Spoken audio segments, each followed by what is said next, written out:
ദൈവനാമത്തിൽ വന്ദനം. ക്രിസ്തീയ സഭകളിൽ നിലനിൽക്കുന്ന ദുരുപദേശങ്ങളെക്കുറിച്ചാണ് നാം പഠിച്ചുകൊണ്ടിരിക്കുന്നത്.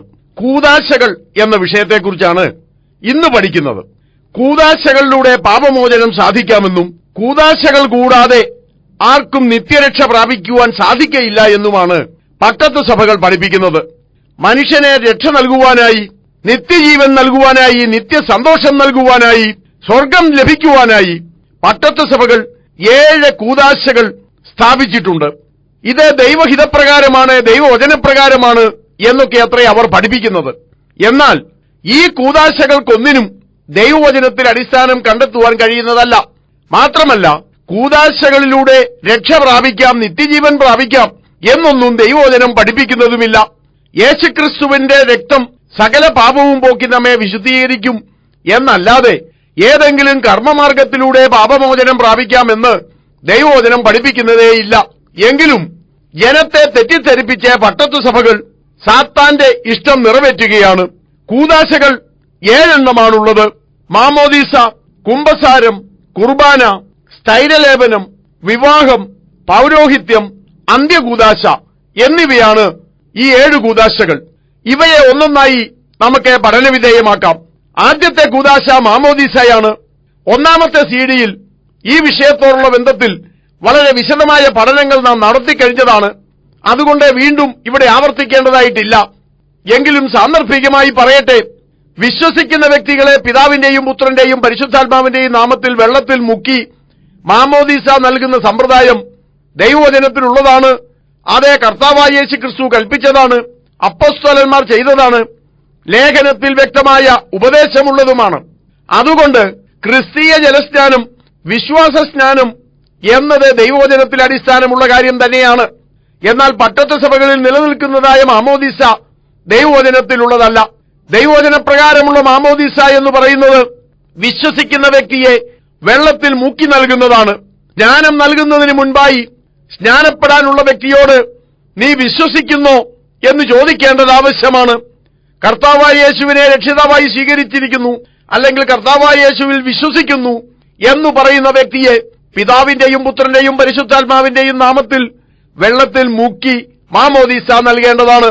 അങ്ങനെ നൽകുന്നതായ സ്നാനം, മാമോദീസ ദൈവഹിതപ്രകാരം, ദൈവവചനപ്രകാരമുള്ളതാണ്. അത് രക്ഷയ്ക്കായിട്ടല്ല, രക്ഷിക്കപ്പെട്ടവർക്ക് വേണ്ടിയുള്ളതാണ്. അതേപ്പറ്റി നാം 1-ാമത്തെ CD-യിൽ പഠിച്ചു കഴിഞ്ഞതാണ്. സ്നാനമെന്നല്ല ഒരു കർമ്മവും രക്ഷയ്ക്ക് ആധാരമല്ല. കർത്താവായ യേശുവിന്റെ രക്തത്താൽ തികച്ചും സൗജന്യമായിട്ടാണ് നാം നീതീകരിക്കപ്പെടുന്നത്. അതിന് സ്നാനത്തിന്റെ ആവശ്യമില്ല. എന്നാൽ രക്ഷിക്കപ്പെട്ടവൻ സ്നാനപ്പെടും. രക്ഷിക്കപ്പെടാൻ വേണ്ടി ഇതൊന്നും ചെയ്യേണ്ടതായിട്ടില്ല. രക്ഷിക്കപ്പെടുവാൻ ആഗ്രഹിക്കുന്ന വ്യക്തി കർത്താവായ യേശുക്രിസ്തുവിനെ രക്ഷിതാവായി സ്വീകരിക്കുക. കർത്താവായ യേശുവിന്റെ ക്രൂശുമരണത്താൽ തികച്ചും സൗജന്യമായി ദൈവം സകല മനുഷ്യവർഗത്തിനും നൽകിയിരിക്കുന്ന രക്ഷ വിശ്വാസത്താൽ സ്വായത്തമാക്കുക. അതുമാത്രമേ ചെയ്യേണ്ടതുള്ളൂ. എന്നാൽ രക്ഷിക്കപ്പെട്ട വ്യക്തി പുതിയ സൃഷ്ടിയായി മാറിക്കഴിഞ്ഞു. അങ്ങനെ പുതിയ സൃഷ്ടിയായ വ്യക്തിക്ക് പഴയ ജീവിതം നയിക്കുവാനാവില്ല. രക്ഷിക്കപ്പെട്ടതായ വ്യക്തി സ്നാനമേൽക്കും. അത് പഴയ മനുഷ്യനെ കുഴിച്ചിടുന്നതിന് തുല്യമായ ഒരു കർമ്മമാണ്.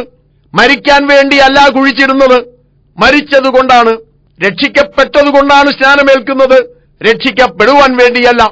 അങ്ങനെ രക്ഷിക്കപ്പെട്ട വ്യക്തി സ്നാനമേൽക്കും. മരിച്ച വ്യക്തിയെ തീർച്ചയായും നാം കുഴിച്ചിടും. അതിന് തുല്യമായ കർമ്മമാണത്. എന്നാൽ പട്ടത്തു സഭകളിൽ നിലനിൽക്കുന്ന മാമോദീസ അങ്ങനെയല്ല. കത്തോലിക്ക സഭയിൽ ജനിച്ച് 8 ദിവസം പ്രായമാകുമ്പോഴാണ് മാമോദീസ നൽകുന്നത്. മറ്റു ചില സഭകളിൽ 8 ദിവസം എന്ന് നിർബന്ധമില്ല. എങ്കിലും ശിശുവായിരിക്കുമ്പോൾ തന്നെ അവർ അത് നൽകുന്നതാണ്. എങ്ങനെയായാലും ഈ ശിശുവിനെ പുരോഹിതന്റെ അടുത്ത് കൊണ്ടുചെല്ലും. തലതൊട്ടപ്പൻ അല്ലെങ്കിൽ തലതൊട്ടമ്മ എന്ന് പറയുന്ന ചില വ്യക്തികളും കൂടെ ചെല്ലും. പുരോഹിതൻ ഈ ശിശുവിനോട് ചോദിക്കും, നീ സാത്താനെ ഉപേക്ഷിച്ച് മിശിഹായെ സ്വീകരിക്കുന്നുവോ? ഈ ശിശുവിന് സാത്താൻ എന്താണെന്നറിഞ്ഞുകൂടാ, മിശിഹ എന്താണെന്നറിഞ്ഞുകൂടാ, ചോദിക്കുന്നതിന്റെ അർത്ഥം എന്താണെന്ന് പറഞ്ഞുകൂടാ. ആ കൊച്ചിനോടാണ് ചോദിക്കുന്നത്, നീ സാത്താനെ ഉപേക്ഷിച്ച് മിശിഹായെ സ്വീകരിക്കുന്നുവോ?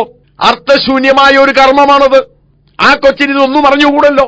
അറിഞ്ഞുകൂടെന്ന് പുരോഹിതനും അറിയാം. അതുകൊണ്ടാണ് തലതൊട്ടപ്പനും തലതൊട്ടമ്മയും ഒക്കെ കൂടെ വന്നിരിക്കുന്നത്. അവർ പറയും, ഞാൻ സാത്താനെ ഉപേക്ഷിച്ച് മിശിഹായെ സ്വീകരിച്ചിരിക്കുന്നു എന്ന്. അപ്പോൾ ഈ കുട്ടിക്ക് അവർ മാമോദീസ നൽകും. അല്പം വെള്ളമെടുത്ത് തലയിൽ ഒഴിക്കുകയോ തളിക്കുകയോ തൂക്കുകയോ എന്തെങ്കിലുമൊക്കെ ചെയ്യും. അതാണ് മാമോദീസ എന്നാണ് അവർ പറയുന്നത്. പാപമോചനത്തിന് മാമോദീസ ഒന്നു മാത്രം എന്നവർ വിശ്വാസ പ്രമാണത്തിൽ എഴുതി ചേർത്ത് വെച്ചിട്ടുമുണ്ട്. നിഖ്യാവിശ്വാസ പ്രമാണത്തിന്റെ ഭാഗമാണത് എന്നാണ് ജനങ്ങളുടെ ധാരണ. പക്ഷേ നിഖ്യാവിശ്വാസ പ്രമാണത്തിൽ പാപമോചനത്തിന് മാമോദീസ ഒന്നു മാത്രം എന്നൊരു ഭാഗമില്ല. സംശയമുള്ളവർ ചരിത്രം പഠിക്കുക. നിഖ്യാവിശ്വാസ പ്രമാണത്തിൽ ഇത്തരമൊരു വിഡ്ഢിത്തം എഴുതി വെച്ചിട്ടില്ല. ഒരു നൂറ്റാണ്ടോളം കഴിഞ്ഞ് ഉണ്ടാക്കി വെച്ചതാണ് ഈ പ്രമാണം. പാപമോചനത്തിന് മാമോദീസ എന്ന് ദൈവവചനത്തിലില്ല. ദൈവാത്മാവിനാൽ നടത്തപ്പെടുന്ന ഒരു വ്യക്തിയും അങ്ങനെ പറയുകയുമില്ല. നിഖ്യാവിശ്വാസ പ്രമാണത്തിൽ ത്രിത്വം അരക്കിട്ടുറപ്പിക്കുക മാത്രമാണ് ചെയ്യുന്നത്. അതിൽ തെറ്റുമില്ല. എന്നാൽ പാപമോചനത്തിന് മാമോദീസ ഒന്നു മാത്രമെന്നുള്ളതായ ഈ പ്രമാണം 5-ാം നൂറ്റാണ്ടിലാണ് നിലവിൽ വന്നത്. ഇത് സാത്താന്യമാണ്. പാപമോചനത്തിന് കർത്താവായ യേശുവിന്റെ രക്തം മാത്രമേയുള്ളൂ. കർത്താവായ യേശുവിന്റെ രക്തം സകല പാപവും പോക്കി നമ്മെ വിശുദ്ധീകരിക്കും എന്നാണ് ദൈവവചനം പറയുന്നത്. അതുകൊണ്ട് പാപമോചനത്തിന് മാമോദീസ മാത്രമെന്നുള്ളതായ ആ പഠിപ്പിക്കൽ തെറ്റാണ്. മാമോദീസായാൽ പാപമോചനം ഉണ്ടാകുന്നതുമില്ല. മാത്രമല്ല, പാപമോചനം പ്രാപിച്ച വ്യക്തിക്കാണ് മാമോദീസ നൽകേണ്ടത്. രക്ഷിക്കപ്പെട്ട വ്യക്തിക്കാണ് മാമോദീസ നൽകേണ്ടത്. രക്ഷിക്കപ്പെടുവാൻ വേണ്ടിയല്ല. രക്ഷിക്കപ്പെടുവാൻ മാമോദീസായുടെ ആവശ്യവുമില്ല. അങ്ങനെ ദൈവവചനത്തിൽ അടിസ്ഥാനമില്ലാത്ത ഒരു കർമ്മമാണ് ശിശുസ്നാനം, ഈ മാമോദീസ എന്ന് പറയുന്നത്. കൂദാശകളിൽ ആദ്യത്തെ കൂദാശയായ മാമോദീസ ദൈവവചനത്തിൽ അടിസ്ഥാനമില്ലാത്തതും ദൈവവചനത്തിനെതിരുമാണ്. അത് സാത്താന്യമാണ് എന്ന് ദൈവമക്കൾ അറിഞ്ഞിരിക്കണം. രണ്ടാമത്തെ കൂദാശയാണ് കുമ്പസാരം. അതിനെ അടിസ്ഥാനമായി ചില വാക്യങ്ങളും പറയാറുണ്ട്. നാം കണ്ടുകഴിഞ്ഞതുപോലെ മത്തായിയുടെ സുവിശേഷം 16-ാം അധ്യായം 13 മുതൽ 19 വരെയുള്ള വാക്യങ്ങൾ അതിനെ ആധാരമാക്കാറുണ്ട്. നീ പത്രോസാകുന്നു, ഈ പാറമേൽ ഞാൻ എന്റെ സഭയെ പണിയും, പാതാള ഗോപുരങ്ങൾ അതിനെ ജയിക്കയില്ല. സ്വർഗരാജ്യത്തിന്റെ താക്കോൽ ഞാൻ നിനക്ക് തരുന്നു. നീ ഭൂമിയിൽ കെട്ടുന്നതൊക്കെയും സ്വർഗത്തിലും കെട്ടപ്പെട്ടിരിക്കും, നീ ഭൂമിയിൽ അഴിക്കുന്നതൊക്കെയും സ്വർഗത്തിലും അഴിഞ്ഞിരിക്കുമെന്ന് കർത്താവ് വാഗ്ദത്തം ചെയ്തു. അതുകൊണ്ട് പത്രോസിന് കെട്ടാനും അഴിക്കാനുമുള്ള അധികാരമുണ്ട്. സ്വർഗത്തിൽ ആളെ കയറ്റാനോ കയറ്റാതിരിക്കാനോ ഉള്ള അധികാരമുണ്ട്. പത്രോസിന്റെ പിൻഗാമിയായ മാർപ്പാപ്പായിക്കും ആ അധികാരമുണ്ട്. മാർപ്പാപ്പായെ അംഗീകരിക്കാത്ത ഒരു വ്യക്തിക്കും സ്വർഗത്തിലെത്തുവാൻ സാധ്യമല്ല എന്നൊക്കെയാണ് കത്തോലിക്ക സഭ പഠിപ്പിക്കുന്നത്. അതിനെ ദൈവവചനത്തിൽ അടിസ്ഥാനമില്ല എന്ന് നാം കണ്ടുകഴിഞ്ഞു. അതുകൊണ്ട് ആ ഭാഗം വിശദീകരിക്കുന്നില്ല. പത്രോസിന് കെട്ടാനും അഴിക്കാനുമുള്ള അധികാരമുണ്ട്. ഇത് കേൾക്കുമ്പോൾ പലർക്കും തോന്നും പത്രോസിന്റെ കയ്യിലാണ് ഇതൊക്കെ ഇരിക്കുന്നതെന്ന്. എന്നാൽ ദൈവമക്കളെ തെറ്റിദ്ധരിക്കരുത്. കർത്താവ് പത്രോസിനോട് ഈ വാചകം പറയുന്ന സമയത്ത് കർത്താവായ യേശുവിനെ മിശിഹായായി സ്വീകരിച്ച ഏക വ്യക്തി പത്രോസായിരുന്നു. അന്ന് പത്രോസ് മാത്രമേ കർത്താവിനെ ജീവനുള്ള ദൈവത്തിന്റെ പുത്രനായി അംഗീകരിച്ചിരുന്നുള്ളൂ. അതുകൊണ്ടാണ് പത്രോസിനോടത് പറയുന്നത്. എന്നാൽ ഭാവിയിൽ ദൈവസഭ ഉണ്ടായി കഴിയുമ്പോൾ എന്താണ് സംഭവിക്കുന്നത് എന്ന് കർത്താവ് പറയുകയുണ്ടായി. മത്തായിയുടെ സുവിശേഷം 16-ാം അധ്യായത്തിലാണ് പത്രോസിനോട് ഇത് പറയുന്നത്. 2 അധ്യായം കഴിയുമ്പോൾ, അതായത് മത്തായിയുടെ സുവിശേഷം 18-ാം അധ്യായത്തിൽ 15 മുതൽ 18 വരെയുള്ള വാക്യങ്ങൾ നിങ്ങൾ വായിക്കുക. നിന്റെ സഹോദരൻ നിന്നോട് പിഴച്ചാൽ നീ ചെന്ന് നീയും അവനും മാത്രമുള്ളപ്പോൾ കുറ്റം അവന് ബോധം വരുത്തുക. അവൻ നിന്റെ വാക്ക് കേട്ടാൽ നീ സഹോദരനെ നേടി. കേൾക്കാഞ്ഞാൽ 2-3 സാക്ഷികളുടെ വായാൽ സകല കാര്യവും ഉറപ്പാകേണ്ടതിന് 1-2 പേരെ കൂട്ടിക്കൊണ്ടു ചെല്ലുക. അവരെ കൂട്ടാക്കാഞ്ഞാൽ സഭയോട് അറിയിക്കാം. സഭയെയും കൂട്ടാക്കാഞ്ഞാൽ അവൻ നിനക്ക് പുറജാതിക്കാരനും ചുങ്കക്കാരനും എന്ന പോലെ ഇരിക്കട്ടെ. നിങ്ങൾ ഭൂമിയിൽ കെട്ടുന്നതെല്ലാം സ്വർഗത്തിലും കെട്ടപ്പെട്ടിരിക്കും, നിങ്ങൾ ഭൂമിയിൽ അഴിക്കുന്നതെല്ലാം സ്വർഗത്തിലും അഴിഞ്ഞിരിക്കുമെന്ന് ഞാൻ സത്യമായിട്ട് നിങ്ങളോട് പറയുന്നു. ഇവിടെ കർത്താവ് പറയുന്നു, നിങ്ങൾ ഭൂമിയിൽ കെട്ടുന്നതൊക്കെയും സ്വർഗത്തിൽ കെട്ടപ്പെട്ടിരിക്കും, നിങ്ങൾ ഭൂമിയിൽ അഴിക്കുന്നതൊക്കെയും സ്വർഗത്തിലും അഴിഞ്ഞിരിക്കും. ഇത് പറയാനിടയായ സാഹചര്യവും നമുക്ക് ആ വാക്യത്തിൽ നിന്നും വ്യക്തമാണ്. ഒരു സഹോദരൻ നമ്മോട് പിഴച്ചു. അവൻ നമ്മെ വന്ന് കാണണമെന്ന് കാത്തിരിക്കാതെ നാം അങ്ങോട്ട് ചെന്ന് അവരുമായി സംസാരിച്ച് കാര്യം രമ്യതയിലാക്കുക. എന്നാൽ നാം അങ്ങോട്ട് ചെന്നിട്ടും അവൻ രമ്യതയിലാക്കിയില്ല എങ്കിൽ സഭയിലെ 2-3 മൂപ്പന്മാരെയോ മാന്യന്മാരായ വ്യക്തികളെയോ കൂട്ടിക്കൊണ്ടുപോകുക. അവരെയും കൂട്ടാക്കിയില്ലെങ്കിൽ സഭയെ വിവരമറിയിക്കുക. സഭയെന്ന് പറഞ്ഞാൽ ലോക്കൽ സഭയാണ്, അല്ലാതെ ഏതെങ്കിലും സംഘടനയല്ല. അങ്ങനെ ലോക്കൽ സഭയെ വിവരമറിയിക്കുക. സഭ അവനോട് ആവശ്യപ്പെടണം ഈ വിഷയം രമ്യതയിലാക്കുവാൻ. പക്ഷേ അവൻ സഭയെയും കൂട്ടാക്കിയില്ലെങ്കിൽ അവനെ സഭയിൽ നിന്നും പുറത്താക്കേണ്ടതാണ്. നിങ്ങൾ ഭൂമിയിൽ കെട്ടുന്നതൊക്കെയും സ്വർഗത്തിൽ കെട്ടപ്പെട്ടിരിക്കും, നിങ്ങൾ ഭൂമിയിൽ അഴിക്കുന്നതൊക്കെയും സ്വർഗത്തിൽ അഴിഞ്ഞിരിക്കും. അതായത് സഭയെ കൂട്ടാക്കാഞ്ഞത് നിമിത്തം ആ വ്യക്തിയെ സഭയിൽ നിന്നും പുറത്താക്കിയാൽ അത് സ്വർഗവും അംഗീകരിക്കും. അവന് നിത്യജീവൻ പ്രാപിക്കുവാൻ കഴിയുന്നതല്ല എന്ന് ചുരുക്കം. ലോക്കൽ സഭയ്ക്ക് ഇത്ര വിപുലമായ അധികാരങ്ങൾ കൊടുത്തിട്ടുണ്ട്. എന്നാൽ അത് നിയമപ്രകാരമായിരിക്കണം വിനിയോഗിക്കേണ്ടത്. ആരോടെങ്കിലും വൈരാഗ്യം തീർക്കുവാൻ വേണ്ടിയാകരുത്, ഏതെങ്കിലും സാധുവിനെ പീഡിപ്പിക്കുവാൻ വേണ്ടിയാകരുത്. അന്യായമായി ലോക്കൽ സഭ ഇത്തരത്തിലൊരു തീരുമാനമെടുത്താൽ അതിനെ നിയമസാധുതയുണ്ടായിരിക്കുകയില്ല, അത് ദൈവം അംഗീകരിക്കുകയുമില്ല. എന്നാൽ ദൈവം വെച്ച വ്യവസ്ഥയനുസരിച്ച് ലോക്കൽ സഭ തീരുമാനമെടുത്താൽ അത് ദൈവം അംഗീകരിക്കും. ഇപ്രകാരം ശിക്ഷിക്കപ്പെട്ട വ്യക്തി നിത്യശിക്ഷാവിധിക്ക് യോഗ്യനായി തീരുകയും ചെയ്യും. നിങ്ങൾ ഭൂമിയിൽ കെട്ടുന്നതൊക്കെയും സ്വർഗ്ഗത്തിൽ കെട്ടപ്പെട്ടിരിക്കും, നിങ്ങൾ ഭൂമിയിൽ അഴിക്കുന്നതൊക്കെയും സ്വർഗ്ഗത്തിൽ അഴിഞ്ഞിരിക്കും. ലോക്കൽ സഭയിൽ ഉണ്ടാകുന്ന പ്രശ്നം ലോക്കൽ സഭയിൽ തന്നെ പരിഹരിക്കപ്പെടണം. ലോക്കൽ സഭയ്ക്ക് മുകളിൽ മറ്റൊരു സംഘടനയോ അധികാര സ്ഥാനമോ ഇല്ല.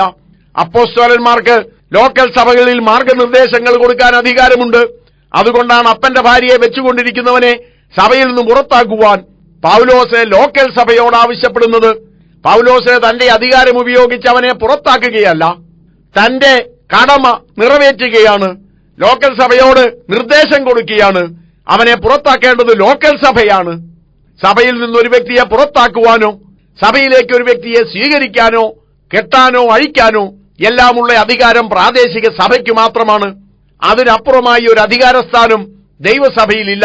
നിങ്ങൾ ഭൂമിയിൽ കെട്ടുന്നതൊക്കെയും സ്വർഗ്ഗത്തിൽ കെട്ടപ്പെട്ടിരിക്കും, നിങ്ങൾ ഭൂമിയിൽ അഴിക്കുന്നതൊക്കെയും സ്വർഗ്ഗത്തിലും അഴിഞ്ഞിരിക്കും. അതുപോലെ കർത്താവ് ശിഷ്യന്മാരോട് പറഞ്ഞു, നിങ്ങൾ ആരുടെയെങ്കിലും പാപം മോചിച്ചാൽ അവർക്ക് മോചിക്കപ്പെട്ടിരിക്കുന്നു, ആരുടെയെങ്കിലും പാപം നിലനിർത്തിയാൽ അത് അവർക്ക് നിലനിർത്തിയിരിക്കുന്നു. ഈ വാക്യവും തെറ്റിദ്ധരിച്ച് പലരും പറയാറുണ്ട്, പുരോഹിതന്മാർക്ക് പാപം മോചിക്കുവാനുള്ള അധികാരമുണ്ട് എന്ന്. കർത്താവ് പുരോഹിതന്മാരുടെ കാര്യമല്ല പറയുന്നത്, കർത്താവ് തന്റെ ശിഷ്യന്മാരോട് അരുളി ചെയ്തതാണ്. ദൈവമക്കൾക്കെല്ലാമുള്ള അധികാരമാണിത്. അല്ലെങ്കിൽ നാം ഇപ്പോൾ കണ്ടുകഴിഞ്ഞതുപോലെ ദൈവസഭയ്ക്കുള്ള അധികാരമാണ്. ദൈവസഭയിലുള്ള വിശ്വാസികൾക്ക് മറ്റുള്ളവരുടെ പാപം മോചിക്കാനുള്ള അധികാരമുണ്ട് എന്ന് പറഞ്ഞാൽ നമുക്കിഷ്ടമുള്ളവന്റെ എല്ലാം പാപം മോചിച്ചു കൊടുത്തു എന്നും, അല്ലെങ്കിൽ ഇഷ്ടമല്ലാത്തവനോട് നിന്റെ പാപം നിലനിൽക്കട്ടെ എന്ന് പറയുന്നു എന്നുമാണ് അർത്ഥം എന്നാരും ധരിക്കരുത്. ഉദാഹരണമായി, സെഷൻസ് ജഡ്ജിക്ക് ഒരു വ്യക്തിയെ തൂക്കിക്കൊല്ലാൻ വിധിക്കാൻ വരെ അധികാരമുണ്ട്.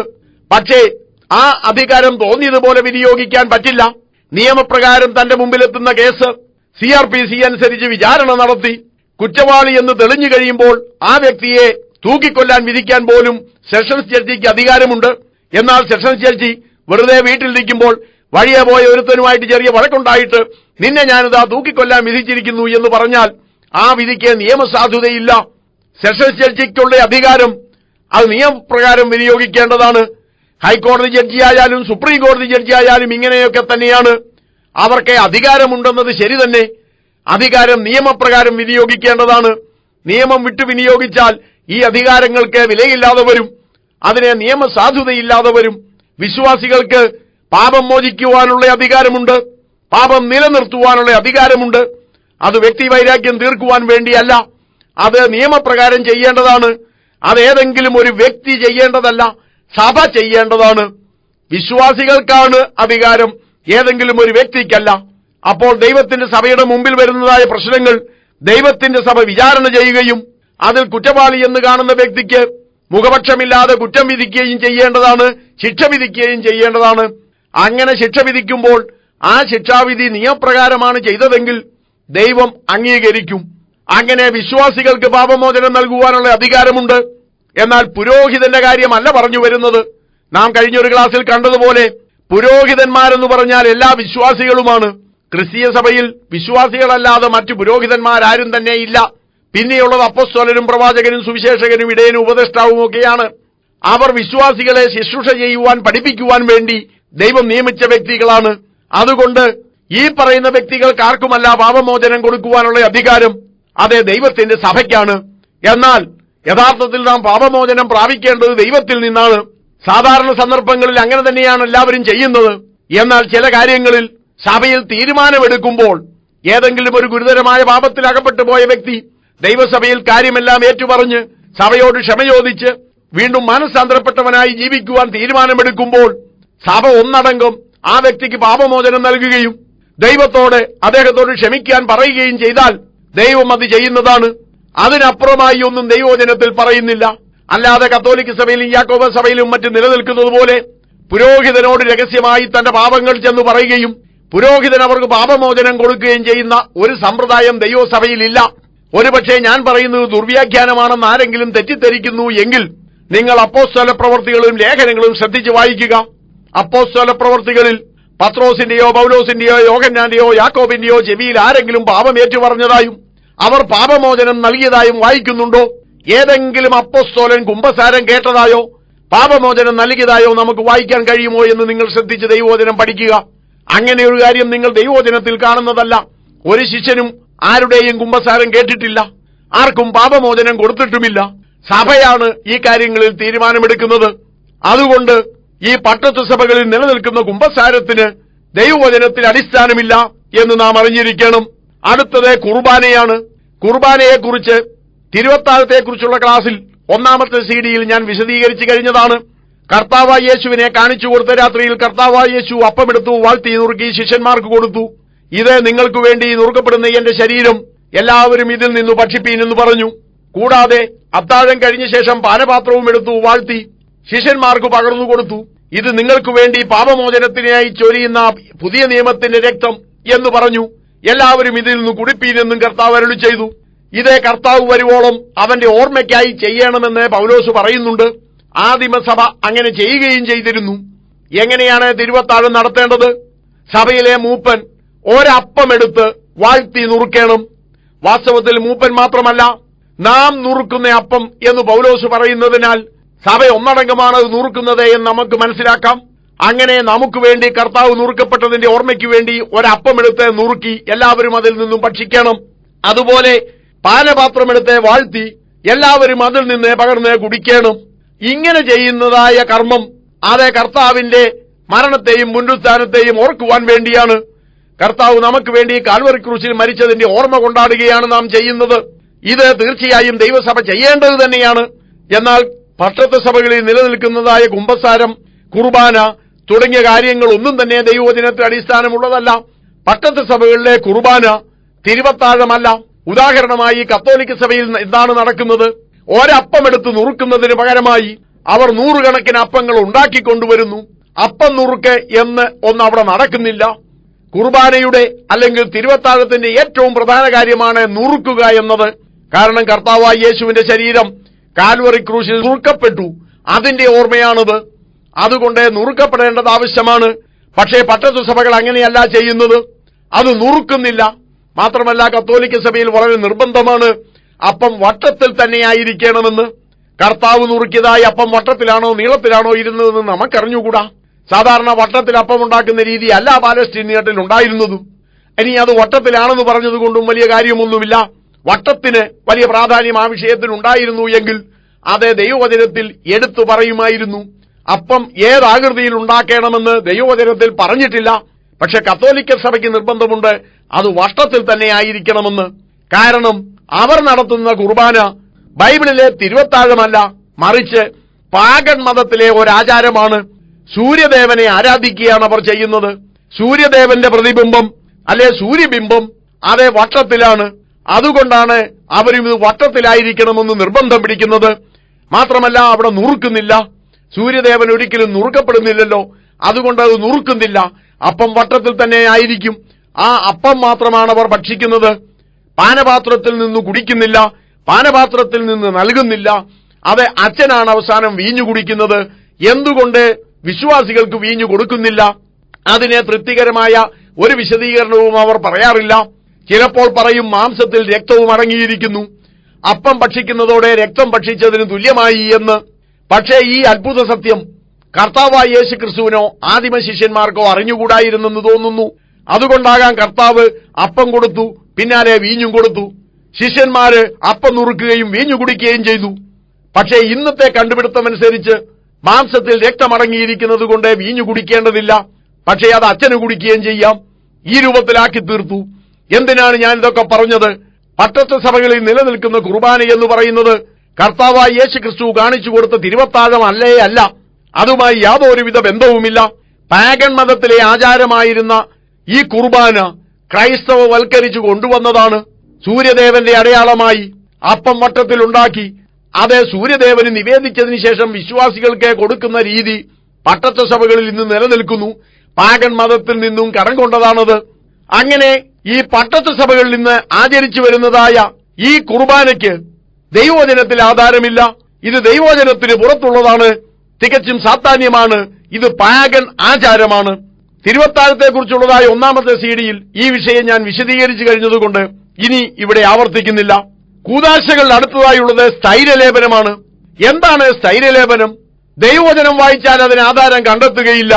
കർത്താവായ യേശുക്രിസ്തു സ്ഥൈര്യലേപനത്തെ പറ്റി ഒന്നും പറഞ്ഞിട്ടില്ല. അപ്പോസ്തലന്മാരാരും തന്നെ സ്ഥൈര്യലേപനം നടത്തിയതായി നാം കാണുന്നില്ല. ലേഖനത്തിൽ സ്ഥൈര്യലേപനത്തെക്കുറിച്ച് ഒരു ഉപദേശവും കാണുന്നില്ല.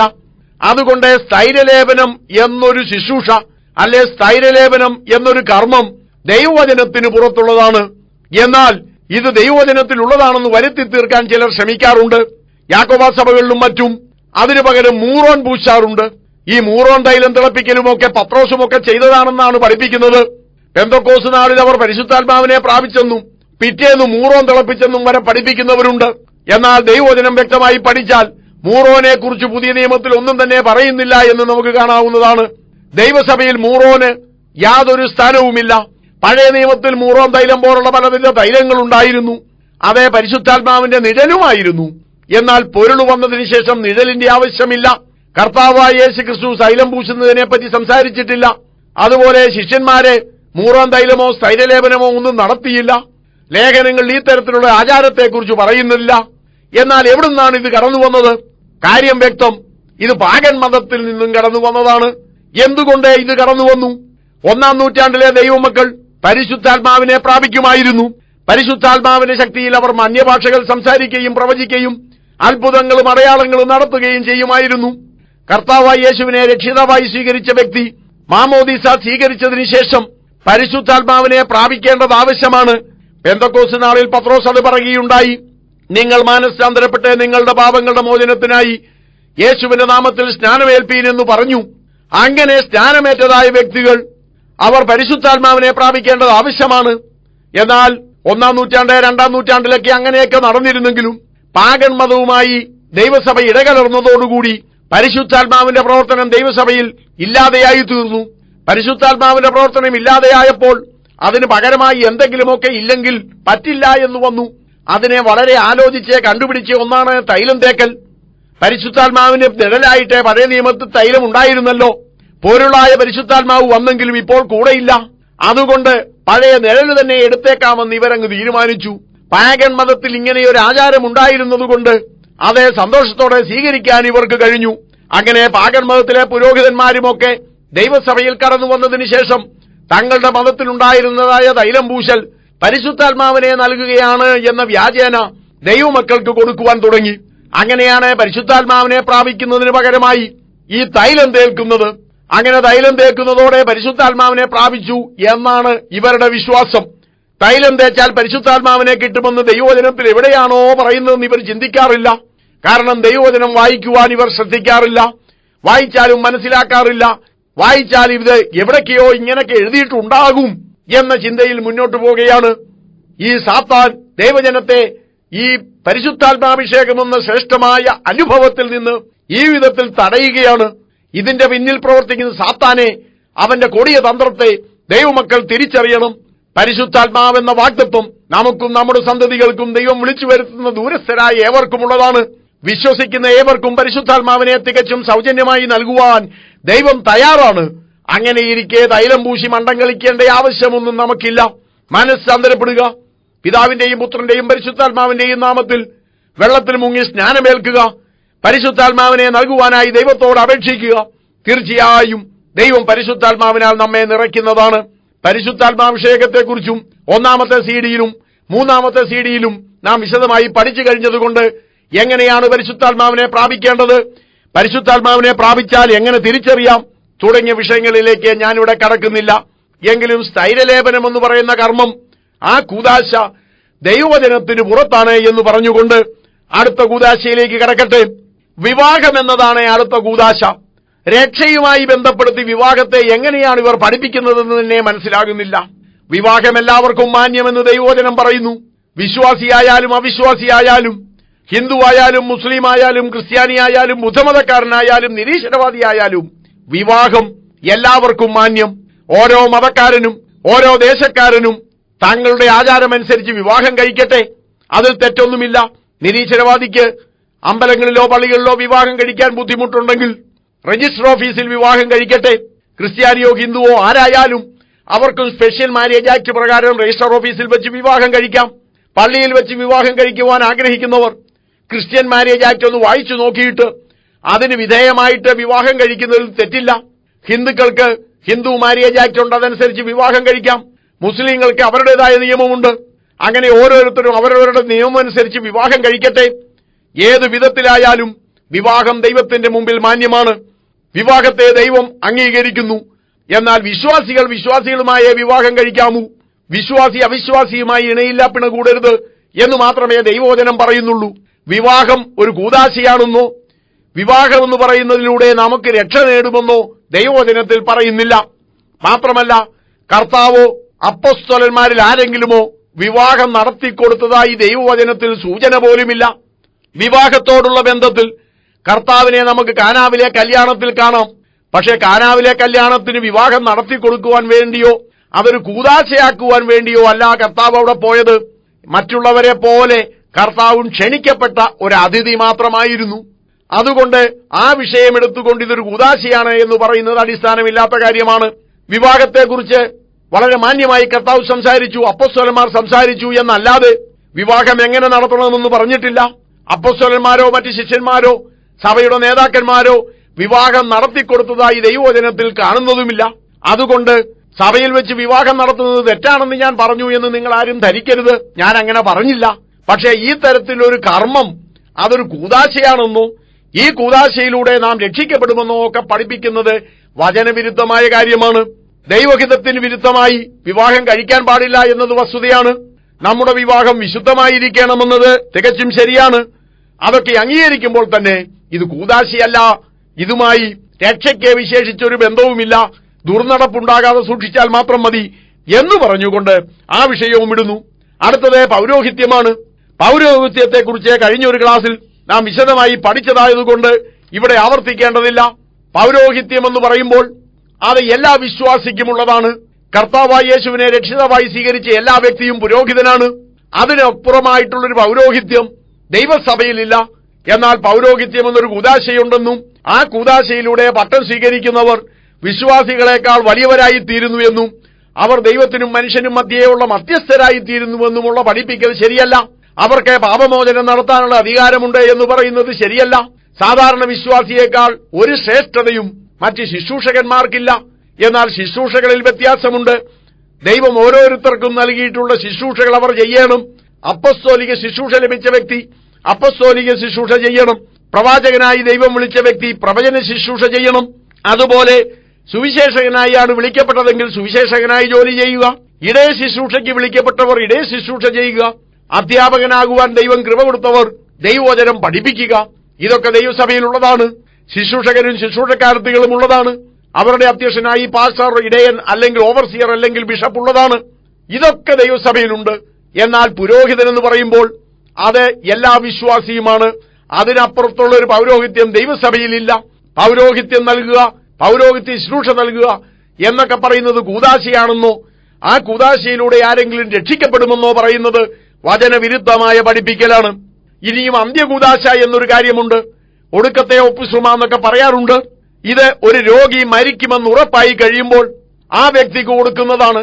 അത് സുബോധത്തോടെ സ്വീകരിച്ചാൽ വലിയ സൽക്കർമ്മമായിട്ടാണ്, വലിയ ശ്രേഷ്ഠതയായിട്ടാണ് പൊതുവെ കണക്കാക്കി വരുന്നത്. അതുകൊണ്ടാണ് പത്രത്തിലൊക്കെ കാണാം, എന്റെ പ്രിയ ഭർത്താവ് തോമാച്ചൻ 75 വയസ്സ് ആത്മത്തിന് വേണ്ടുന്ന അന്ത്യകൂദാശയൊക്കെ സുബോധത്തോടെ സ്വീകരിച്ച് കർത്താവിൽ നിദ്ര പ്രാപിച്ച വിഷയം വ്യസനസമേതം അറിയിക്കുന്നു. അപ്പോൾ ഈ അന്ത്യകൂദാശയൊക്കെ സുബോധത്തോടെ സ്വീകരിച്ചു എന്ന് പറയുന്നത് എന്തോ ശ്രേഷ്ഠമായ കർമ്മമായിട്ടാണ്. അതോടെ അദ്ദേഹത്തിന് സ്വർഗം ഉറച്ചു എന്നാണ് ഇവരുടെ വിശ്വാസം. അങ്ങനെ ഉറച്ചു എന്ന് വിശ്വസിക്കുമ്പോൾ തന്നെ ഉറച്ചില്ല എന്ന് അവർക്കറിയാം. അതുകൊണ്ട് ചരമമറിയിപ്പിലെ അടുത്ത കാര്യം ഇങ്ങനെയായിരിക്കും: പരേതന്റെ ആത്മശാന്തിക്കായി നാളെ തിരുക്കർമ്മങ്ങൾ ഉണ്ടായിരിക്കുന്നതാണ്. അന്ത്യകൂദാശ സുബോധത്തോടെ സ്വീകരിച്ചത് ശ്രേഷ്ഠമാണെങ്കിൽ, അതിലൂടെ അദ്ദേഹത്തിന്റെ ആത്മശാന്തി ഉറപ്പായെങ്കിൽ പിറ്റേന്ന് ആത്മശാന്തിക്കു വേണ്ടി വേറെ കുർബാന ചൊല്ലേണ്ട ആവശ്യമെന്ത്?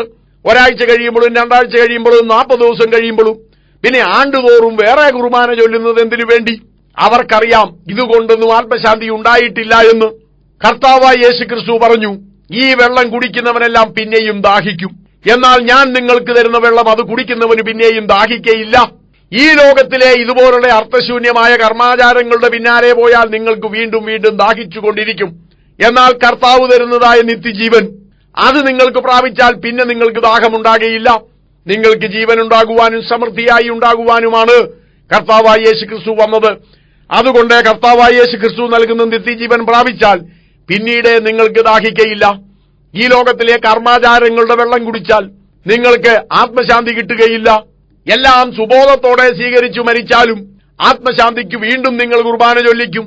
ആണ്ടുതോറും കുർബാന ചൊല്ലിച്ചുകൊണ്ടേയിരിക്കും. ആത്മശാന്തി കിട്ടിയില്ല എന്ന് കുടുംബാംഗങ്ങൾക്ക് നന്നായിട്ടറിയാം. ഈ തരത്തിലുള്ള അന്ധവിശ്വാസങ്ങളുടെ പിന്നാലെ പോയി നിങ്ങളുടെ ജീവിതം വ്യർത്ഥമാക്കരുത്, നിത്യജീവൻ നഷ്ടമാക്കരുത് എന്ന് ഞാൻ പറയട്ടെ.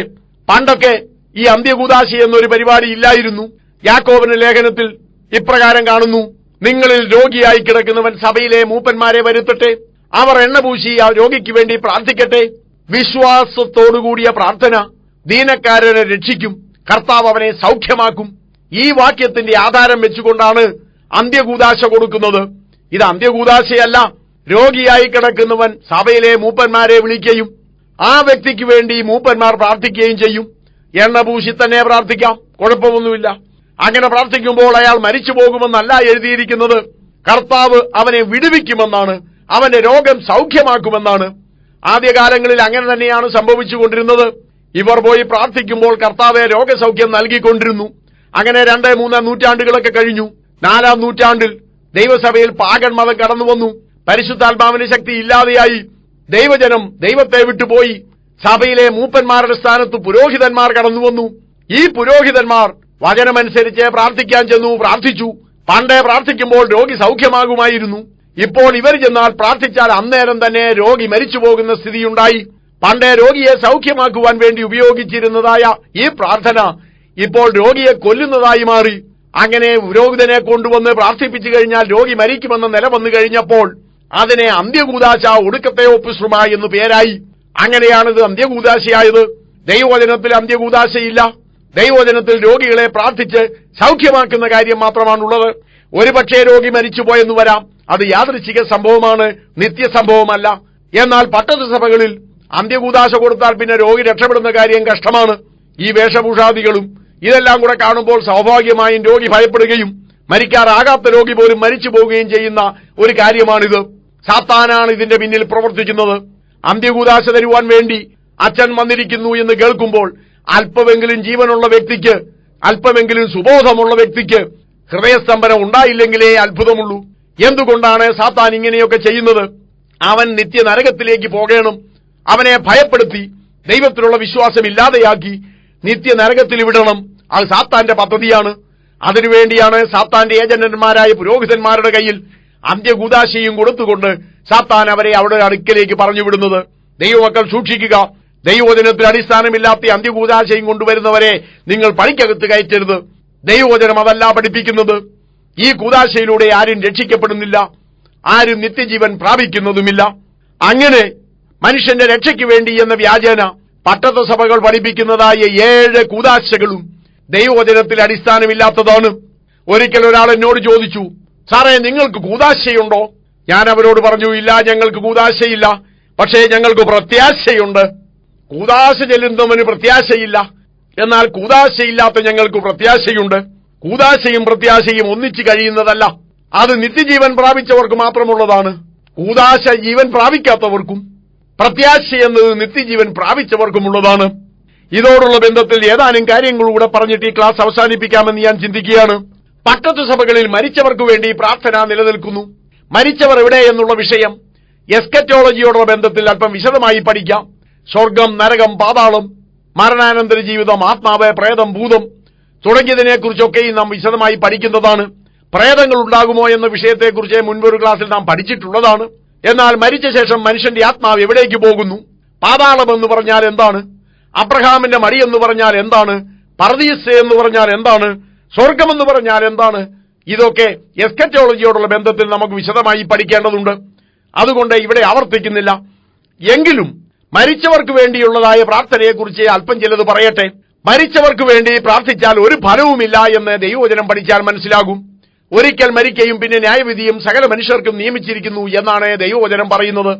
അവനവൻ ശരീരത്തിലിരിക്കുമ്പോൾ ചെയ്തത് നല്ലതാകിലും തീയതാകിലും അതിനെ തക്കവണ്ണം പ്രാപിക്കേണ്ടതിന് നാം എല്ലാവരും ക്രിസ്തുവിന്റെ ന്യായാസനത്തിന്റെ മുമ്പിൽ നിൽക്കേണ്ടതാകുന്നു എന്നും ദൈവവചനം പറയുന്നു. നാം ശരീരത്തിലിരിക്കുമ്പോൾ ചെയ്തത് നല്ലതാകിലും തീയതാകിലും അതിന് തക്കവണ്ണമാണ് നാം പ്രതിഫലം പ്രാപിക്കുന്നത്. അല്ലാതെ നാം മരിച്ചതിന് ശേഷം നമ്മുടെ ബന്ധുമിത്രാദികൾ എത്ര കുർബാന ചൊല്ലി എന്ന് നോക്കിയല്ല നാം സ്വർഗത്തിലോ നരകത്തിലോ പോകുന്നത്. പാവപ്പെട്ടവൻ മരിച്ചാൽ അവനു വേണ്ടി കുർബാന ചൊല്ലിക്കാൻ ആരുമില്ല. ആ കാരണത്താൽ അവൻ നരകത്തിൽ പോകുമോ? വലിയ പണക്കാരൻ മരിച്ചാൽ അവന് വേണ്ടി ആവശ്യം പോലെ കുർബാന ചൊല്ലിക്കാൻ ആളുകൾ ഉണ്ടാകും. അതുകൊണ്ട് പണക്കാരൻ സ്വർഗത്തിൽ പോകുമോ? മരിച്ചതിന് ശേഷം കുർബാന ചൊല്ലിയാൽ സ്വർഗത്തിൽ പോകുമെന്ന് ബൈബിളിലെ ഏത് വാക്യത്തിലാണുള്ളത്? കുർബാനയെക്കുറിച്ച് പോലും ബൈബിൾ പറയാതിരിക്കെ മരിച്ചവന് വേണ്ടി കുർബാന ചൊല്ലിയാൽ സ്വർഗത്തിൽ പോകുമെന്നുള്ള അന്ധവിശ്വാസം എവിടെ നിന്ന് കടന്നു വന്നു എന്ന് എനിക്കറിഞ്ഞുകൂടാ. ഏതായാലും ദൈവമക്കൾ സൂക്ഷിക്കുക. മരിച്ചവർക്ക് വേണ്ടി പ്രാർത്ഥിച്ചതുകൊണ്ട് വിശേഷിച്ചൊരു ഫലവുമില്ല. സംശയമുള്ളവർ ധനവാന്റെയും ലാസറിന്റെയും കഥ ശ്രദ്ധിച്ചു പഠിക്കുക. പാതാളത്തിൽ കിടക്കുന്നതായ ആ ധനവാൻ അബ്രഹാമിനോട് പലവിധ അപേക്ഷകൾ നടത്തി. ലാസറിനെ വിട്ട് തനിക്ക് ഒരു തുള്ളി വെള്ളമെങ്കിലും നൽകുവാൻ ആ ധനവാൻ അപേക്ഷിക്കുന്നു. എന്നാൽ അത് ലഭിച്ചില്ല. അബ്രഹാം പറയുന്നു, മകനെ, ഇവിടെയുള്ളവർക്ക് അവിടെ വരുവാനോ അവിടെയുള്ളവർക്ക് ഇവിടെ വരുവാനോ കഴിയുന്നതല്ല. അതാണ് ദൈവവചനം പറയുന്നത്. മരണശേഷം നരകത്തിൽ നിന്ന് സ്വർഗത്തിലെത്തുകയോ സ്വർഗത്തിൽ നിന്ന് നരകത്തിലെത്തുകയോ ചെയ്യുന്നില്ല. രക്ഷിക്കപ്പെട്ട വ്യക്തികൾ നിത്യജീവനിലേക്ക് പോകും. രക്ഷിക്കപ്പെടാത്തവർ നിത്യനാശത്തിലേക്ക് പോകും. സ്വർഗത്തിലേക്ക് പോകണമോ നരകത്തിലേക്ക് പോകണമോ, നിത്യജീവനിലേക്ക് പോകണമോ നിത്യനാശത്തിലേക്ക് പോകണമോ, ഇതൊക്കെ തീരുമാനിക്കുന്നത് ഈ ലോകത്ത് വെച്ചാണ്. രക്ഷിക്കപ്പെടുന്നത് ഈ ലോകത്ത് വെച്ച് തന്നെയാണ്. ഇവിടെ വെച്ച് രക്ഷിക്കപ്പെടാതെ, ഇവിടെ വെച്ച് വീണ്ടും ജനനം പ്രാപിക്കാതെ മരിച്ചതിന് ശേഷം ആരെല്ലാം എന്തെല്ലാം ചെയ്താലും അതുകൊണ്ട് വിശേഷിച്ച് ഒരു ഫലവും ഉണ്ടാകയില്ല. എന്നാൽ പാഗൻ മതത്തിൽ ഇതുപോലുള്ള ചില ആചാരങ്ങൾ നിലനിന്നിരുന്നു. ലോകമെമ്പാടുമുള്ള ജാതികളുടെ ഇടയ്ക്ക് ഇതുപോലുള്ള ആചാരങ്ങൾ നിലനിൽക്കുന്നുണ്ട്. നല്ല ഉദാഹരണം ഇന്ത്യയിൽ തന്നെ മരിച്ചുപോയ വ്യക്തിക്ക് വേണ്ടി ബലിയിടുകയും മറ്റും ചെയ്യുന്നത് ഇവിടുത്തെ നിത്യകർമ്മമാണല്ലോ, നിത്യപതിവാണല്ലോ. അവരുടെ വിശ്വാസമനുസരിച്ച് ഇങ്ങനെ ബലിയിട്ടാൽ ആ വ്യക്തിക്ക് മുക്തി പ്രാപിക്കാമെന്നോ ആത്മശാന്തി ഉണ്ടാകാമെന്നോ ഒക്കെയാണ് വിശ്വാസം. അവർ ആണ്ടുതോറും കർക്കിടമാസത്തിൽ ബലിയിടാറുണ്ട്, കർത്തവാവിന്റെ അന്ന്. കൂടാതെ ആ വ്യക്തി മരിച്ചുപോയ ദിവസം കണക്കാക്കി ബലിയിടാറുണ്ട്. അങ്ങനെ പിൻതലമുറകൾ നിരവധി വർഷങ്ങൾ ബലിയിട്ടുകൊണ്ടിരിക്കും. എത്ര കാലം ബലിയിടാമോ അത്ര കാലവും ബലിയിട്ടുകൊണ്ടിരിക്കും. അങ്ങനെ ചെയ്തുകൊണ്ടാൽ ആത്മശാന്തി ഉണ്ടാകുമെന്നാണ് അവരുടെ വിശ്വാസം. പക്ഷേ ദൈവസഭയിൽ അങ്ങനെയൊരു പഠിപ്പിക്കലില്ല. ബൈബിളിൽ അതേപ്പറ്റി ഒന്നും പറയുന്നതുമില്ല. അതുകൊണ്ട് മരിച്ചവർക്ക് വേണ്ടി പ്രാർത്ഥിച്ച് സമയം പാഴാക്കാതിരിക്കാൻ നാം ശ്രദ്ധിക്കണം. കത്തോലിക്ക സഭ പോലുള്ള സഭകൾ പഠിപ്പിക്കുന്നത് മരണശേഷം ബെസ്പുർക്കാന അല്ലെങ്കിൽ ശുദ്ധീകരണ സ്ഥലം എന്നൊരു സ്ഥലത്തെ നാം ചെല്ലുമെന്നും നാം അവിടെ കിടക്കുമ്പോൾ ഈ ഭൂമിയിലുള്ളവർ നമുക്ക് വേണ്ടി പ്രാർത്ഥിക്കുകയോ കുർബാന ചൊല്ലുകയോ ഒക്കെ ചെയ്യുമ്പോൾ നമ്മുടെ പാപങ്ങൾ അങ്ങനെ കുറേശ്ശെ കുറേശ്ശെ കുറഞ്ഞു വരുമെന്നും അങ്ങനെ പാപമെല്ലാം കുറഞ്ഞ് ഒടുവിൽ നാം സ്വർഗത്തിലെത്തുമെന്നാണ്. അങ്ങനെ ഒരു പഠിപ്പിക്കൽ ദൈവവചനത്തിലില്ല.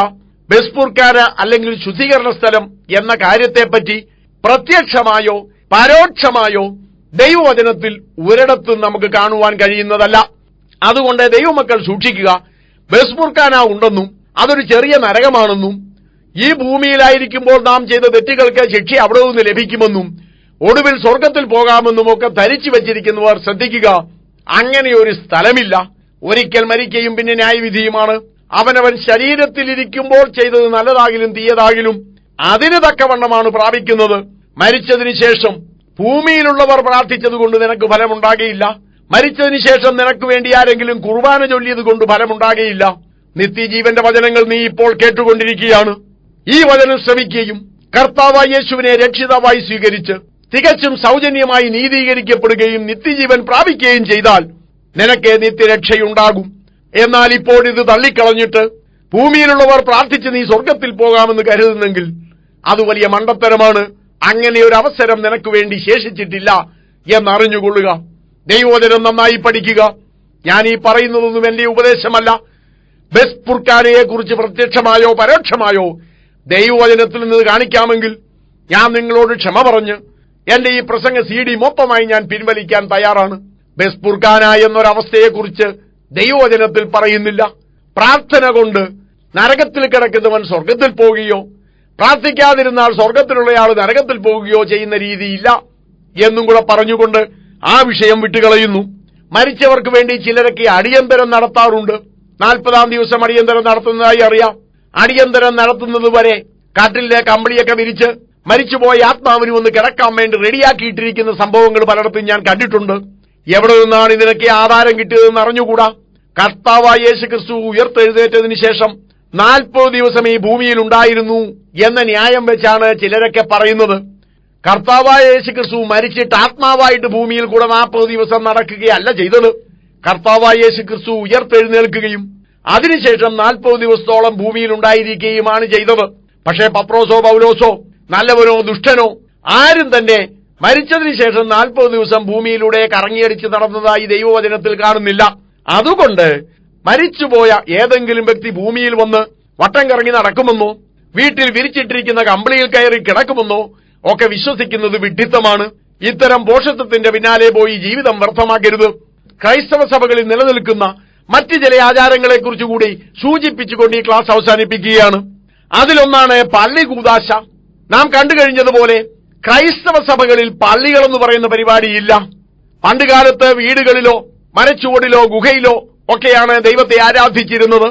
എന്നാൽ ജനം കൂടി വരുമ്പോൾ വീടുകളില് സ്ഥലം മതിയാകാതെ വന്നേക്കാം, മരച്ചുവടുകളിൽ ഇരിക്കുന്നത് പ്രായോഗികമല്ലാതെ വന്നേക്കാം, ഗുഹകളൊക്കെ കിട്ടിയേ മതിയാകൂ എന്നില്ല.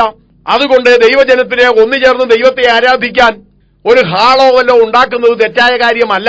അങ്ങനെ സഭയുടെ വലിപ്പമനുസരിച്ച് വലുതോ ചെറുതോ ആയ സഭാഹാൾ ഉണ്ടാക്കാം. ആരാധനയ്ക്ക് വേണ്ടി ദൈവജനത്തിന് അവിടെ കടന്നുവരാം. ഇതൊന്നും തെറ്റല്ല. പക്ഷേ ഈ ആരാധനാ ഹാളിനെ പള്ളി എന്ന പേര് ശരിയല്ല. അത് പള്ളിയല്ല, ദേവാലയമെന്ന് ചിലർ വിളിക്കാറുണ്ട്. അത് ശരിയല്ല. ചിലർ വെറും ആലയമെന്ന് വിളിക്കാറുണ്ട്.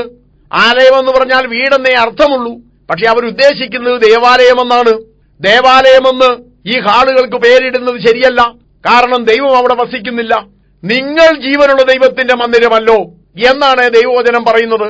അതുകൊണ്ട് പള്ളിയിൽ ദൈവം വസിക്കുന്നില്ല, അത് ദേവാലയമല്ല, അതിന് വിശേഷിച്ചൊരു പരിശുദ്ധിയുമില്ല. പക്ഷെ അങ്ങനെയല്ല പട്ടത്വ സഭകൾ ചെയ്യുന്നത്. അവർ പള്ളിയുണ്ടാക്കും, പള്ളിയിൽ വിഗ്രഹങ്ങൾ പ്രതിഷ്ഠിക്കും, അതുപോലെ അവിടെ ബലിപീഠങ്ങൾ ഉണ്ടാക്കും, ആൾത്താരെയൊക്കെ ഉണ്ടാക്കും. എന്നിട്ട് അത് കൂദാശ ചെയ്ത് വിശുദ്ധമാക്കി ദേവാലയമാക്കി മാറ്റും. അതിനെ ദൈവവചനത്തിൽ ആധാരമില്ല. പത്രോസോ പൗലോസോ ശിഷ്യന്മാരാരെങ്കിലുമോ അല്ലെങ്കിൽ കൊരിന്ത്യ സഭ, ഗലാത്യ സഭ, കൊലോസ്യ സഭ, സ്മിർനയിലെ സഭ, ഏതെങ്കിലും സഭ ഇതുപോലെ പള്ളിയുണ്ടാക്കുകയും ആൾത്താരയുണ്ടാക്കുകയും അത് കൂദാശ ചെയ്ത് ദേവാലയമാക്കുകയും ചെയ്തിട്ടുണ്ടോ? പള്ളി എന്ന് പറയുന്നത് പുതിയ നിയമത്തിൽ പറഞ്ഞിട്ടുള്ളത് യഹൂദന്മാരുടെ സിനഗോഗ് മാത്രമാണ്. യഹൂദന്മാരുടെ സിനഗോഗിനെ കുറിച്ചല്ലാതെ പുതിയ നിയമത്തിൽ ഒരു സ്ഥലത്ത് പോലും പറഞ്ഞിട്ടില്ല. പിന്നെ യെരുശലേം ദേവാലയമാണ്, അതും യഹൂദന്മാരുടെ വകയാണ്. ക്രിസ്ത്യാനിയുടെ വകയായി പള്ളിയോ മറ്റാരാധന ആലയങ്ങളോ ദൈവവചനത്തിൽ നമുക്ക് കണ്ടെത്തുവാൻ കഴിയുന്നതല്ല. പിന്നെ അത് കൂദാശ ചെയ്യുന്നതിന്റെ കഥയും ഉദിക്കുന്നില്ലല്ലോ. ഇല്ലാത്ത പള്ളി, ഇല്ലാത്ത ആരാധനാ സ്ഥലം കൂദാശ എന്തിനു ചെയ്യുന്നു? മാത്രമല്ല പള്ളിയായാലും വീടായാലും എന്തു തന്നെയായാലും അതിനൊരു കൂദാശ എന്നൊരു പരിപാടി തന്നെ ഇല്ല. പലരും ഒരു വീട് വെച്ചാൽ അല്ലെങ്കിൽ ഒരു പുതിയ വാഹനം വാങ്ങിച്ചാൽ അതെല്ലാം കൂദാശ ചെയ്യിക്കാറുണ്ട്. എന്താണാവോ അതുകൊണ്ട് അർത്ഥമാക്കുന്നത്? ഏതെങ്കിലും വീട് കൂദാശ ചെയ്തതായി പുതിയ നിയമത്തിൽ കാണുവാൻ കഴിയുമോ? അന്നേ കാറും ബസ്സും ഒന്നുമില്ല, എങ്കിലും രഥങ്ങളുണ്ടായിരുന്നു. ഏതെങ്കിലും രഥം കൂദാശ ചെയ്തതായി ദൈവവചനത്തിൽ കാണുന്നുണ്ടോ? കൂദാശ എന്നൊരു പരിപാടി തന്നെ ദൈവവചനത്തിൽ കാണുന്നില്ല എന്ന് നാം കണ്ടു കഴിഞ്ഞതാണല്ലോ. അതുകൊണ്ട് ഇതൊക്കെയും ദൈവവചനത്തിന് പുറത്തുള്ളതായ ഉപദേശങ്ങളാണ്, സാത്താന്യ ഉപദേശങ്ങളാണ്. ആകയാൽ ദൈവമക്കൾ സൂക്ഷിക്കുക. പലരുടെയും പഠിപ്പിക്കലനുസരിച്ച് നമുക്ക് ദൈവത്തെ നേരിൽ സമീപിക്കാൻ സാധ്യമല്ല. കാരണം ദൈവം ഭയങ്കര കോപിഷ്ഠനാണ്. അങ്ങനെ കോപിച്ചിരിക്കുന്ന ദൈവത്തിന്റെ അടുത്തേക്ക് ചെല്ലാൻ വയ്യ. യേശുക്രിസ്തു അത്ര മയമുള്ള ആളൊന്നുമല്ല.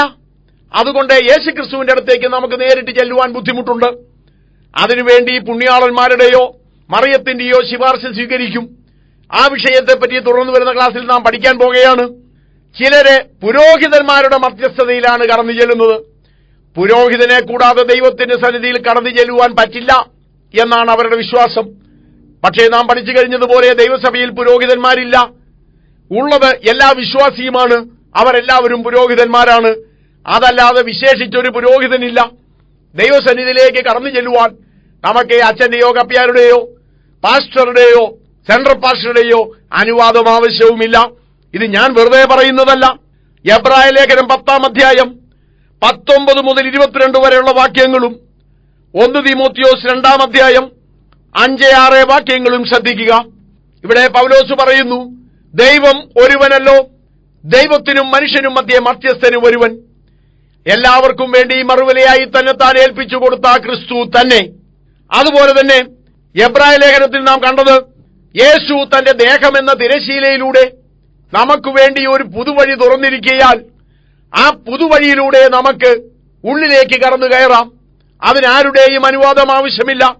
പണ്ട് വിശുദ്ധ സ്ഥലവും അതിപരിശുദ്ധ സ്ഥലവും തമ്മിൽ ദേവാലയത്തിൽ വേർതിരിച്ചിരുന്ന ഒരു തിരശീലയുണ്ടായിരുന്നു.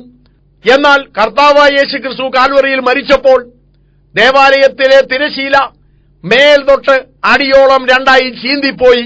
അവനെ തകർത്ത് കളയുവാൻ യഹോവയ്ക്ക് ഇഷ്ടം തോന്നി. അങ്ങനെ കർത്താവായ യേശു ക്രിസ്തുവിന്റെ ശരീരമായിരുന്ന ആ തിരശീല അത് മുകൾ തൊട്ട് അടിവരെയും രണ്ടായി ചീന്തിപ്പോയി.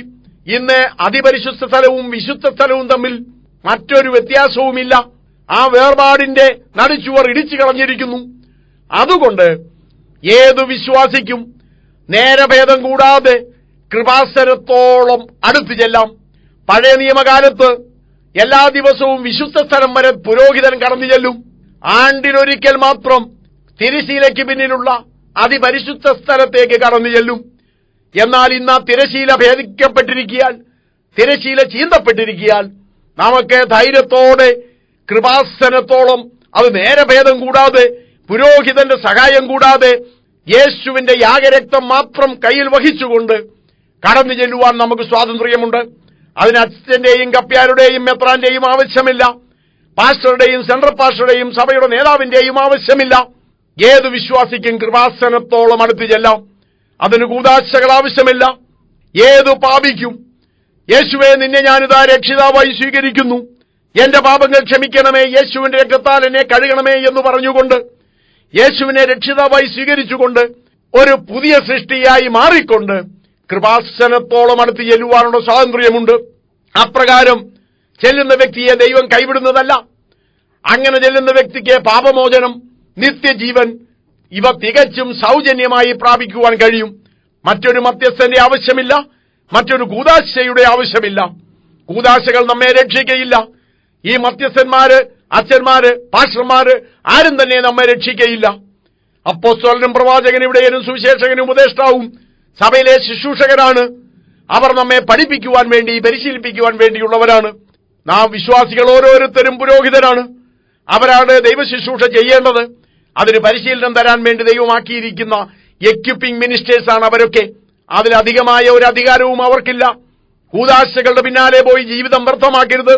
മരിച്ച ശേഷം പ്രാർത്ഥിച്ച് അല്ലെങ്കിൽ കുർബാന ചൊല്ലി ഒക്കെ നിത്യനരകത്തിൽ നിന്ന് രക്ഷ പ്രാപിക്കാമെന്ന് കരുതരുത്. ഒരിക്കൽ മരിക്കുകയും പിന്നെ ന്യായവിധിയും സകല മനുഷ്യർക്കും നിയമിച്ചിരിക്കുന്നു. ആകയാൽ കർത്താവായ യേശുവിന്റെ ക്രൂശുമരണത്തിൽ വിശ്വസിച്ച് കർത്താവായ യേശുവിന്റെ രക്തത്താൽ പാപമോചനം പ്രാപിച്ച് നിത്യജീവന് അവകാശികളായി തീരുവാൻ നിങ്ങൾ ഓരോരുത്തരെയും ദൈവം സഹായിക്കട്ടെ എന്ന് പ്രാർത്ഥിച്ചുകൊണ്ട് ഞാൻ ഈ ക്ലാസ് ഇവിടെ കൺക്ലൂഡ് ചെയ്യുകയാണ്. ദൈവം നിങ്ങളെ അനുഗ്രഹിക്കട്ടെ.